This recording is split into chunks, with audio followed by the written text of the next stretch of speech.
Hello friends, welcome to my YouTube channel Seth study point by Girish Chandra Seth. आज का topic है पितृपक्ष में स्वयं सरल विधि से श्राद्ध तर्पण करने की विधि।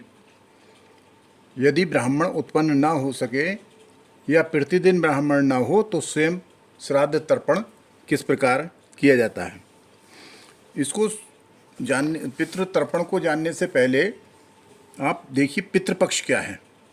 तो भाद्र पक्ष मास के शुक्ल पक्ष की पूर्णिमा तिथि से आश्विन मास के कृष्ण पक्ष की अमावस्या तक 16 दिनों की अवधि, जिनमें हिंदू लोग अपने पितरों को श्रद्धापूर्वक स्मरण करते हैं और उनके लिए पिंडदान करते हैं या श्राद्ध तर्पण करते हैं, को 16 श्राद्ध, महालय पक्ष, अबर पक्ष, पितृपक्ष कहते हैं। अब दूसरा वर्ड है श्राद्ध। क्या है? श्राद्ध का मतलब पितरों के लिए भोजन, और श्राद्धों के प्रतीक में कुश, तिल, यव, गाय, कौआ आते हैं। कुत्ते को श्राद्ध के तत्व के प्रतीक के रूप में माना जाता है। कुशा के अग्रभाग में ब्रह्मा, मध्य में विष्णु और मूल भाग में भगवान शंकर का निवास माना गया है। इस प्रकार तीनों देवताओं का कुश में निवास माना गया है। कौआ यम का प्रतीक है, जो दिशाओं का फलित ज्ञान बताता है, और गाय को बैतरणी से पार लगाने वाली माना ही गया है। दैनिक जीवन में भी भोजन की पहली मड़की गाय को देते हैं। श्राद्ध का एक अंश कुत्ते को देने से यमराज प्रसन्न होते हैं। अब देवताओं को अंजलि के हिसाब से जल दिया जाता है। तो अंजलि का मतलब दोनों हथेलियों को मिलाकर के जो दौने नुमा आकृति बनती है, उसको एक अंजलि माना जाता है। तो देवताओं को एक अंजलि जल दिया जाता है, ऋषियों को 2 अंजलि जल दिया जाता है, और पितरों को 3 अंजलि जल दिया जाता है। तो इस प्रकार पितृपक्ष में जो शॉर्ट फॉर्म थी वो आपको बता दी। आइए अब पितृपक्ष स्वयं श्राद्ध तर्पण की विधि का वीडियो आरंभ करते हैं और आपको सरल विधि का जानकारी आपको देने का प्रयास करते हैं। श्राद्ध तर्पण विधि में सबसे पहले क्या क्या सामग्री होनी चाहिए, ये सबसे पहले जान लेना चाहिए। तो आवश्यक सामग्री में एक परात किसी भी धातु की हो, गहराई युक्त होना चाहिए, जो जल के लिए चाहिए। और दूसरी परात गहराई युक्त कांसे या तांबे की होनी चाहिए, या सोना, चांदी, कांसा, तांबा की कटोरी या बड़ा प्याला, उसमें रख करके काम चलाया जा सकता है। नेक्स्ट, एक छोटा लोटा तांबे या कांसे का होना चाहिए। 4 तिल, जौ, काले तिल, सफ़ेद चंदन, गंगाजल, कच्चा दूध, तुलसी दल, पुष्प, यदि सफ़ेद रंग के मिलें तो बहुत ही अच्छा है। कुशा के 3 पीस और धागा कुशा को बांधने के लिए। सफ़ेद धोती और कुर्ता जो श्राद्धकर्ता द्वारा पहना जाता है, और अंगोछा श्राद्धकर्ता द्वारा पहना जाता है। पीली सरसों और पितर का फोटो। तो ये चीज़ें आपको पहले से ही एकत्र कर लेनी चाहिए। उसके बाद देखिए, जिन चीज़ों की और आवश्यकता होती है इसमें, जैसे मंत्र है। पहला मंत्र है प्राच्य नमः, अवाच्य नमः, प्रीतिच्य नमः, उद्दीच्य नमः, भूम्ये नमः। ये याद पहले से देख लेने चाहिए या याद कर लेने चाहिए, जिससे बीच में आपको जब समझाया जाएगा किस तरह से तर्पण किया जाता है, तो उसमें आपके दिमाग में ये बात होनी चाहिए। दूसरा मंत्र है देवताभ्या पितृश्च महायोगिभ्येव च नमः स्वाहाय स्वाधाय नित्यमेव नमो नमः। ये गीता के 7वें अध्याय का जब पाठ कर लेते हैं, उसके बाद बोलने की आवश्यकता पड़ती है। तीसरा मंत्र है ओम अपवित्र पवित्रो वा सर्वर्थाम गतो विवा या स्मरेत पुंडिकाक्षम सा बाभ्यंतरम शुचि। ये त्रिकुशा से श्राद्ध की संपूर्ण सामग्री पर जल छिड़कने के लिए प्रयोग होता है। अब दूसरा मंत्र है ओम नमो नमस्ते गोविंद प्राण पुरुषोत्तम इदम श्राद्धम ऋषिकेश रक्षत्वम सर्वतो दिशा। ये सरसों छोड़ने के बाद ये मंत्र बोला जाता है। अगला है गीता अध्याय पाठ 7 का हिंदी अनुवाद या मूल अध्याय पाठ पढ़ना होता है, जिसका लिंक मैंने इसमें दे दिया है, या सेठ स्टडी पॉइंट यूट्यूब पर जाकर के ये निकाला जा सकता है। अगला है देवताओं से प्रार्थना। तो जब तर्पण करते हैं तो देवताओं से प्रार्थना की जाती है, हे समस्त देवताओं, मेरे द्वारा दिए हुए इस जल से आप सभी तृप्त होइए। हिंदी में इसलिए दे दिया है ताकि आपको संस्कृत में पूर्ण रूप से उच्चारित हो सके या नहीं हो। जिनको उच्चारित हो सकती है वो अपना संस्कृत में इस चीज़ को प्रयुक्त करें। ऋषियों से प्रार्थना की जाती है, हे समस्त ऋषियों, मेरे दिए हुए इस जल से आप सभी तृप्त होइए। दिव्य मनुष्यों से प्रार्थना की जाती है, हे दिव्य मनुष्यों, मेरे दिए हुए इस जल से आप सभी तृप्त होइए। दिव्य पितरों से जब प्रार्थना की जाती है तो किया जाता है, हे दिव्य पितरों, मेरे दिए हुए इस जल से आप सभी तृप्त होइए। यम देवता को जब तर्पण किया जाता है तो यम देवता से प्रार्थना की जाती है, हे यम देवता, मेरे दिए हुए इस जल से आप तृप्त होइए। फिर पितर पक्ष को दिया जाता है तो पितर पक्ष से क्या प्रार्थना होती है, हे पितर देवताओं, मेरे दिए हुए इस जल से आप सभी तृप्त होइए।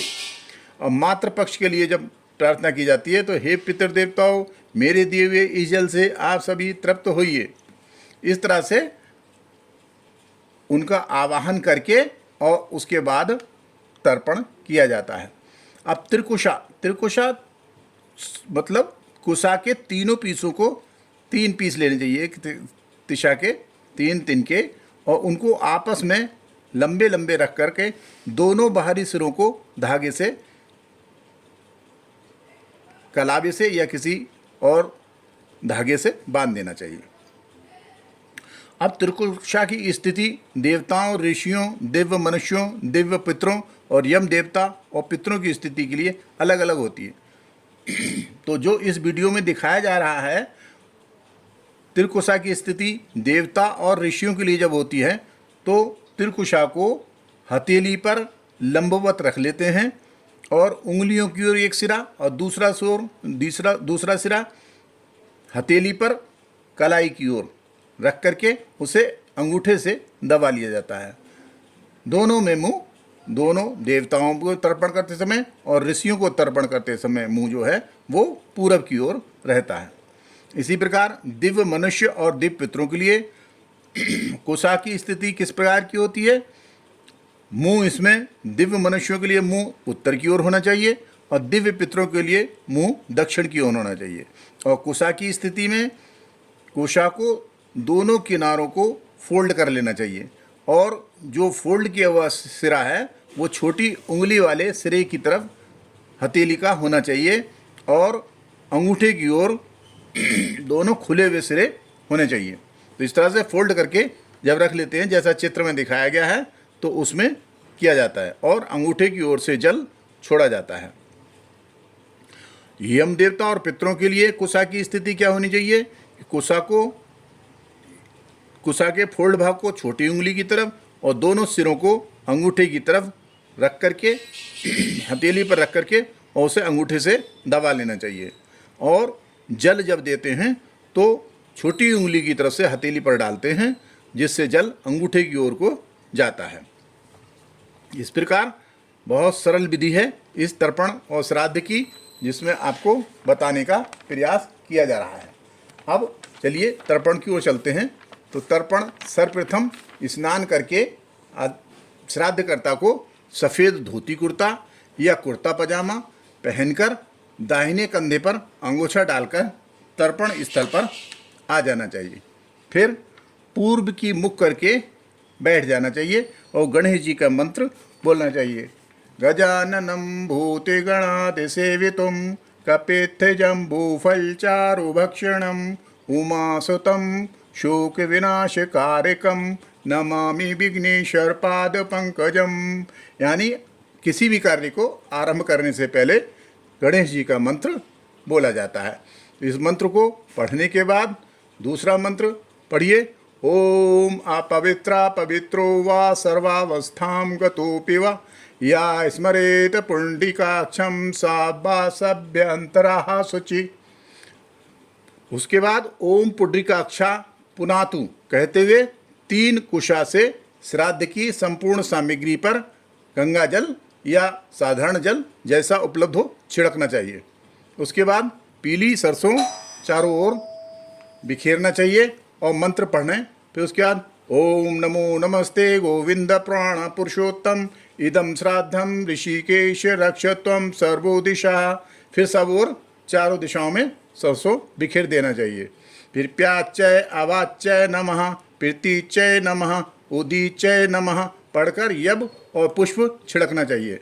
इसके बाद भूमि में नमः 3 बार बोलकर यब और पुष्प छिड़कना चाहिए। इसके बाद एक परातनुमा बर्तन में कुशा का एक टुकड़ा डाल देना चाहिए, साधारण जल डाल देना चाहिए, तुलसी दल, कच्चा दूध, पुष्प, सफ़ेद चंदन और गंगा जल उसमें छोड़ देना चाहिए। इन सब चीज़ों को मिला लेना चाहिए। कुशा के 3 टुकड़ों को दोनों ओर से धागे से बांध लेना चाहिए। तिल, जौ और चावल इस समय नहीं डालना चाहिए। फिर गीता के 7वें अध्याय का पाठ करना है। पाठ समाप्त होने पर तर्पण शुरू होने से पहले शिखा बांध लेना चाहिए। शिखा बंधकर हाथ को धो लेना चाहिए। 3 बार बोलना चाहिए ओम केशवाय नमः और आचमन कर लेना चाहिए। ओम नारायणाय नमः आचमन करना चाहिए। ओम माधवाय नमः आचमन करना चाहिए। ओम ऋषिकेशाय नमः बोलकर हाथों को धो लेना चाहिए। फिर अपने को तिलक लगाकर हाथ को धो लेना चाहिए। फिर 3 बार मंत्र बोलना चाहिए। देवताभ्या पितृश्च महायोगेभ्य एव च नमः स्वाहाय स्वाधाय नित्यमेव नमो नमः। इसके बाद अब सबसे पहले देवताओं को दिया जाता है। तर्पण सबसे पहले देवताओं का होता है। तब पूरब की ओर मुख होना चाहिए। ऋषियों को तर्पण करते समय पूरब की दिशा मुख होना चाहिए। दिव्य मनुष्यों को उत्तर की ओर दिशा मुख होना चाहिए। दिव्य पितरों को तर्पण करते समय दक्षिण दिशा में मुख होना चाहिए। यम देवता को तर्पण करते समय दक्षिण दिशा में मुख होना चाहिए। पितृपक्ष पितरों को दक्षिण की ओर मुख करके तर्पण करना चाहिए और मातृपक्ष के पितरों को दक्षिण मुख करके तर्पण करना चाहिए। उसके बाद यक्ष, नाग, गंधर्व, राक्षस, पिशाच, जलचर, थलचर, नवचर इन सबको देवताओं की भांति पूर्व मुख करके तर्पण करना चाहिए। उसके बाद हंतकार, चांडाल, पतित, पापी, नरक निवासी जो हैं उनको दक्षिण की ओर मुख करके तर्पण करना चाहिए। उसके बाद भीष्म पितामह को तर्पण करना चाहिए दक्षिण की ओर मुख करके। फिर त्रिकुशा की स्थिति बदलते हुए तर्पण करना है। जैसा आपको बताया कि त्रिकुशा की स्थिति देवताओं के लिए और ऋषियों के लिए अलग है, लंबवत रख करके है। दिव्य मनुष्य और दिव्य पितरों के लिए मुंह उत्तर की ओर, मनुष्यों के लिए दिव्य मनुष्यों के लिए उत्तर की ओर और दिव्य पितरों के लिए मुंह दक्षिण की ओर रखना चाहिए।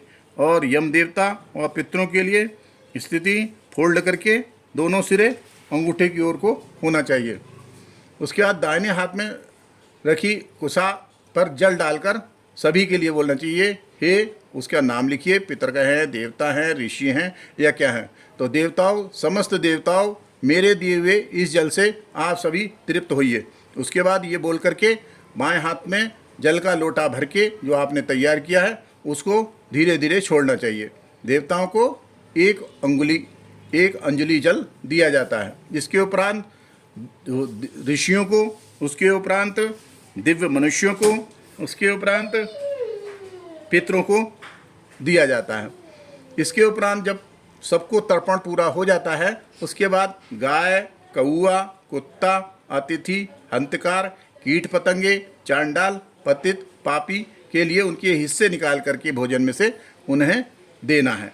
अंत में क्षमा प्रार्थना अवश्य करनी चाहिए और दोनों बचे हुए जो तर्पण करके दिया गया जल है और एक जो पहले का जो तर्पण के लिए तैयार किया हुआ जल था, दोनों को एक साथ मिला करके उस जल को तालाब, नदी, नहर और पीपल की जड़ में डाल देना चाहिए। इस प्रकार ये वीडियो समाप्त होता है। Thank you. जय हिंद, जय भारत। यदि आपको वीडियो अच्छा लगा हो तो आप उसको लाइक, शेयर और कमेंट कीजिए और चैनल को सब्सक्राइब कीजिए। धन्यवाद।